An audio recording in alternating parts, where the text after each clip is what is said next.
Bonheur d'être entouré de personnes qui dévouent leur énergie et leur vie à accueillir des enfants. Ce sont des personnes qui sont des familles d'accueil. Alors, des familles d'accueil, il y en a 2300 au Québec. Ce sont des gens qui sont chargés de voir à l'épanouissement des enfants du Québec que la vie a malmené dans les premières années de leur vie.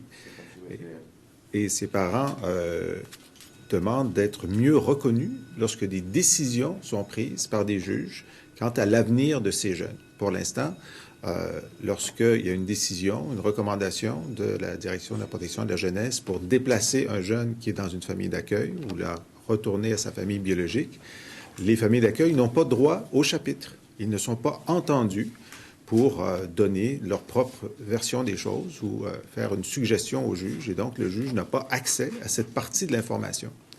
En Ontario, c'est déjà le cas. En Ontario, les juges entendent les familles d'accueil, voient leur réalité et voient dans quelles dispositions ils sont par rapport à un enfant qui va être déplacé.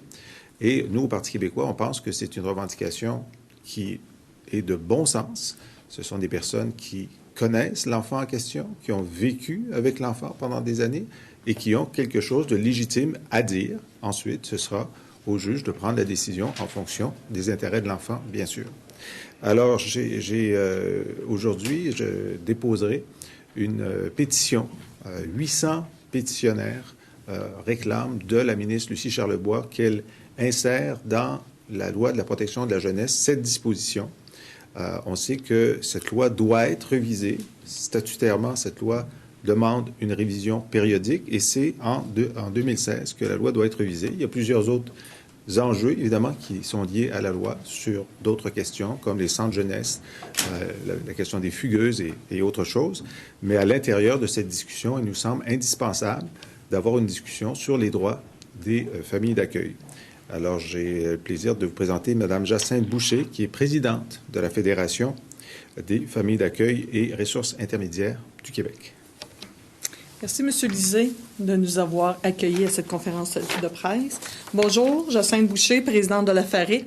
La Fédération fait 40 ans qu'elle existe, qu'elle représente des ressources dans l'enfance et qui accueille le cœur, le maison pour accueillir des enfants en difficulté.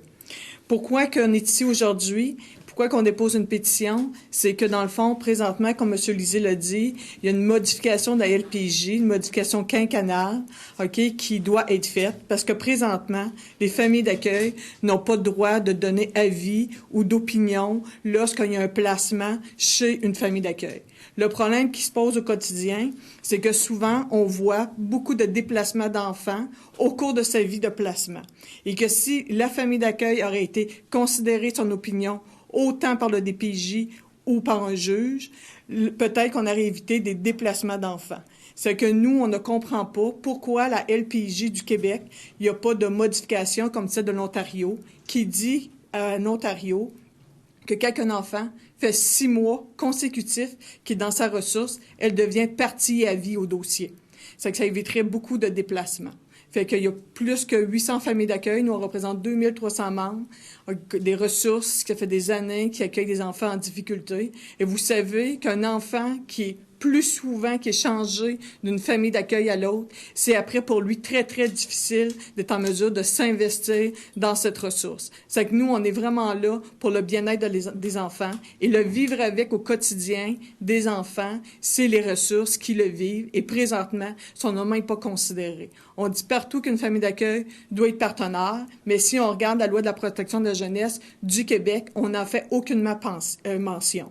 Il faut qu'il y ait une modification dans le même sens que celle de l'Ontario. On a présenté nos recommandations auprès de la ministre Charlebois. On n'a pas eu de retour de sa part. Fait que je remercie beaucoup M. Jean-François Lisée, de nous accompagner dans ce processus de changement législatif qui va être bien important, surtout pour le bien-être des enfants. Je vous remercie beaucoup.